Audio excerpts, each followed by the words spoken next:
ধরুন দুইজন ব্যক্তি একই অফিসে কাজ করে, দুজনের মাসিক স্যালারি 40,000 টাকা। 10 বছর পরে একজনের কাছে সম্পত্তি আছে মাত্র কয়েক লক্ষ টাকা, আর অন্যজনের পাশে 30 থেকে 40 লক্ষ টাকা। প্রশ্ন হচ্ছে, একই আয় হওয়া সত্ত্বেও এত বড় পার্থক্য কেন হলো? উত্তরটা খুব সিম্পল, আয়ের জন্য না, ইনভেস্টিংয়ের জন্য। কিন্তু সমস্যা হলো, অনেকেই জানে যে ইনভেস্ট করা দরকার, কিন্তু কোথা থেকে শুরু করবে সেটাই জানে না। স্টক কিনবে, মিউচুয়াল ফান্ড কিনবে, এসআইপি না গোল্ড? এই কনফিউশনটা শুরুতে প্রায় সবার হয়। তাই আজকের এই ভিডিওতে আমি আপনাকে দেখাবো একজন বিগিনারের ইনভেস্টিং জার্নি ঠিক কোন কোন ধাপে শুরু হওয়া উচিত। বেশিরভাগ মানুষ একটা বড় ভুল করে, তারা ভাবে ইনভেস্টিং মানেই স্টক মার্কেট। তারপর কি করে, ইউটিউব বা টেলিগ্রাম থেকে টিপস নিয়ে র্যান্ডম স্টক কিনে ফেলে, আর যখন মার্কেট একটু নামতে শুরু করে প্যানিক করে সেল করে দেয়। তারপর বলে স্টক মার্কেট জুয়া। কিন্তু সত্যিটা হলো, স্টক মার্কেট জুয়া না, রং প্রসেসটা জুয়া। ইনভেস্টিংয়ের একটা সঠিক রোড ম্যাপ আছে, আর সেই রোড ম্যাপটা না জানলে লস হওয়াটা খুবই নর্মাল। ইনভেস্টিং শুরু করার আগে একটা জিনিস খুব জরুরি, ফাইন্যান্সিয়াল ফাউন্ডেশন। ধরুন আপনি আপনার ম্যাক্সিমাম টাকা ইনভেস্ট করে দিলেন। এবার যদি কোনো কারণে আপনার জব চলে যায়, আমি চাইছি না আপনি জবলেস হয়ে যান, কিন্তু বাই চান্স, যেমনটা কোভিড-19-এর সময় অনেকের সঙ্গে হয়েছিল, বা মেডিকেল ইমার্জেন্সি তো আসতে পারে, তখন কি হবে?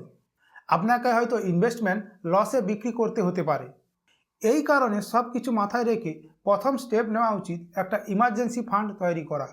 রুল খুব সিম্পল, কমপক্ষে 6 মাসের খরচ আলাদা করে রাখুন। যেমন আপনার মাসিক খরচ যদি 20,000 টাকা হয়, তাহলে ইমার্জেন্সি ফান্ড হওয়া উচিত 1,20,000 টাকা। এটা ইনভেস্টিং না, এটা ফাইন্যান্সিয়াল সেফটি। দ্বিতীয় স্টেপ, প্রোটেকশন। আজকালকার দিনে একটা মেডিকেল ইমার্জেন্সি অনেক সময় পুরো ফ্যামিলির ফাইন্যান্সিয়াল প্ল্যান নষ্ট করে দিতে পারে। এই কারণে মিনিমাম দুটো জিনিস থাকা দরকার, 1 health insurance, 2 term insurance. Term insurance বেশি প্রেফার করা হয় যদি আপনার উপর ফ্যামিলি ডিপেন্ডেন্ট থাকে।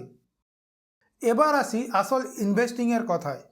কিন্তু তার আগে একটা জিনিস বুঝতে হবে, সব ইনভেস্টমেন্ট একরকম নয়। জেনারেলি 4টা অ্যাসেট ক্লাস আছে: equity, debt, gold, real estate. Equity মানে স্টক মার্কেট, এখানে রিটার্ন বেশি হতে পারে কিন্তু রিস্কও বেশি। ডেট ইনভেস্টমেন্ট যেমন এফডি বা ডেট ফান্ড, এগুলো রিলেটিভলি সেফার কিন্তু রিটার্ন কম। সোজা কথায়, হাই রিটার্ন সমান হাই ভলিটালিটি। এই জিনিসটা যদি আপনি মেন্টালি অ্যাকসেপ্ট না করতে পারেন, তাহলে ইকুইটি ইনভেস্টমেন্ট করা কঠিন। এখন প্রশ্ন হলো, শুরুটা তাহলে কোথা থেকে শুরু করা উচিত? অনেকেই ভাবে ডিরেক্ট স্টকেতে ইনভেস্ট করবে, কিন্তু প্রবলেম হলো স্টক সিলেকশন করা খুব ইজি নয়। কোম্পানি অ্যানালাইসিস করতে হয়, ভ্যালুয়েশন বুঝতে হয়, ফাইন্যান্সিয়াল স্টেটমেন্ট পড়তে হয়। আর এই কারণে বেশিরভাগ বিগিনারের জন্য বেস্ট স্টার্টিং পয়েন্ট হলো মিউচুয়াল ফান্ড। আমিও শুরু করেছিলাম এই মিউচুয়াল ফান্ড দিয়েই। শুরুতে মিউচুয়াল ফান্ড বেস্ট, কারণ এখানে অনেক ইনভেস্টরের টাকা একসাথে ইনভেস্ট করা হয়, আর সেটা ম্যানেজ করে একজন প্রফেশনাল ফান্ড ম্যানেজার।